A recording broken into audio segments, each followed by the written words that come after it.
भगवान श्री कृष्ण ने जब मोहिनी रूप धारण किया तो उनके सौंदर्य पर 33 करोड़ देवता मोहित हो गए।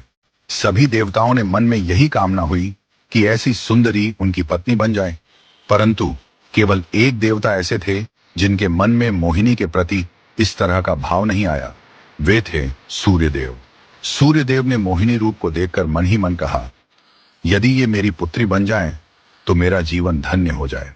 सूर्यदेव की इस भावना को समझकर भगवान श्री कृष्ण ने उनकी ओर कटाक्ष किया और संकेत किया कि उनकी इच्छा पूर्ण होगी।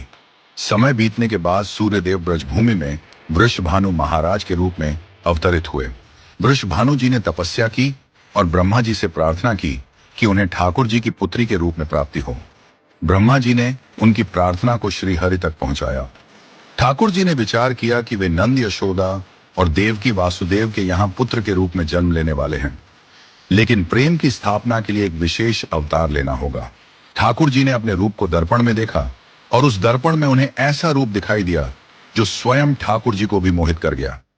यह रूप ठाकुर जी का ही स्त्री रूप था। उन्होंने इस रूप को स्थिर किया और लक्ष्मी जी के वस्त्रों, आभूषणों और श्रृंगार सामग्री का उपयोग करके इस दिव्य स्वरूप को सजाया। जब यह स्वरूप पूर्ण हुआ तो ऐसा प्रतीत हुआ मानो सूर्य और चंद्र का एक साथ मेल हो गया हो। यह दिव्य तेज इतना अद्भुत था कि स्वयं ठाकुर जी भी नेत्र मूने को विवश हो गए।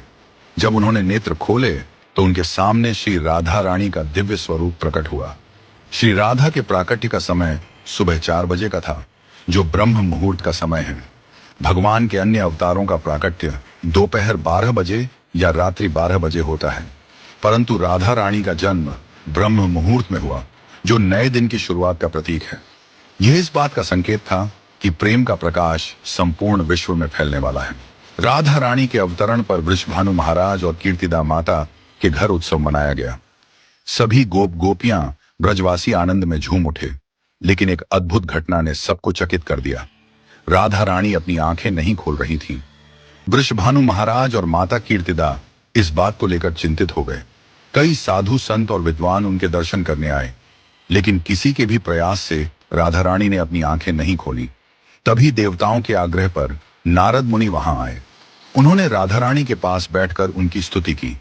नारद मुनि ने जैसे ही स्तुति गाई, राधा रानी ने पहली बार अपनी दिव्य नेत्रों से नारद मुनि की ओर देखा। उस समय राधा रानी का स्वरूप ऐसा था मानो मृग नयनी सुंदर बालिका अपने पालने से झांक रही हो। यह दृश्य देखकर नारद जी आनंद से झूम उठे। उन्होंने अपनी वीणा और करताल बजाकर कीर्तन प्रारंभ कर दिया और गाने लगे, जय राधे जय वृंदावन वासिनी। वृषभानु महाराज यह अद्भुत दृश्य देखकर भाव विभोर हो गए। उन्होंने राधा रानी को प्रणाम किया और स्वयं को धन्य माना।